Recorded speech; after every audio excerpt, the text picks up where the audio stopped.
لو رحت تخطب واحدة ولقيتها داخلة عليك بفنجان القهوة، وأول ما دقته لقيت بدل السكر ملح، هتعمل إيه؟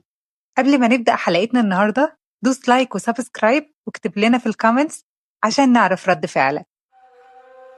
الحكاية ابتدت لما والي اليمن أزدمير باشا داق القهوة أول مرة وانبهر بطعمها، فقرر ياخدها معاه هدية للسلطان سليمان في تركيا.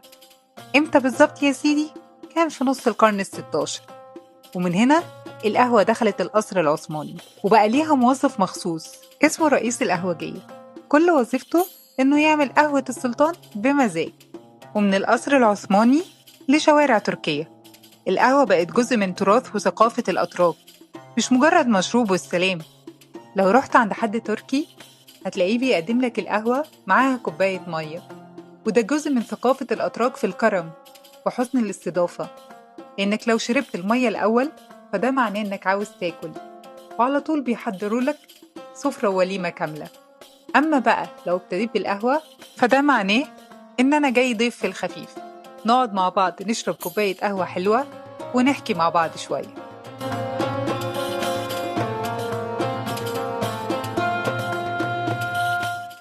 لو أنت عريس ورايح تخطب واحدة تركية فالموضوع مختلف، بس القهوة لسه معانا، لأن المرة دي هتقدم لك القهوة وبدل ما تحط سكر هتحط ملح، ولو شربتها وانت ساكت ومبتسم يبقى انت صبور وتستاهل بنتهم. ده انت صبرت على القهوة بملحها، مش هتصبر على بنتهم.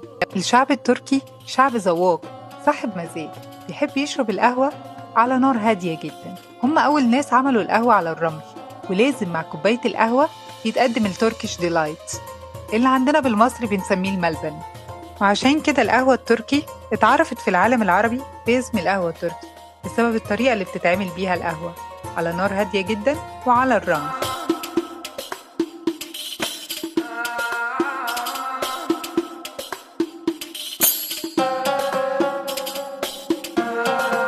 بالنسبة للأتراك، قراءة الفنجان ثقافة كبيرة جدا من ثقافة القهوة التركي، مش بالضرورة يكون إيمان بالغيب، بيسموها الفيل، يعني ما تصدقش الفنجان بس ما تقطعش العادة. بعد ما بيخلصوا القهوة يقلبوا الفنجان ويستنوه يبرد تماما، وبعد كده يبدأوا يفسروا الشخابيط. لو شافوا حصان يبقى خبر حلو، ولو طاووس يبقى رزق جاي. الموضوع كبر معاهم جدا لدرجة إن بقى فيه أماكن مخصصة لقراية الفنجان والطالع. قولولي بقى، كنتوا تعرفوا حكاية القهوة التركي ولا أول مرة تعرفوها؟ ولو عجبك الفيديو ما تنساش تعمل لايك وسبسكرايب عشان القهوة الجاية فيها حكاية جديدة.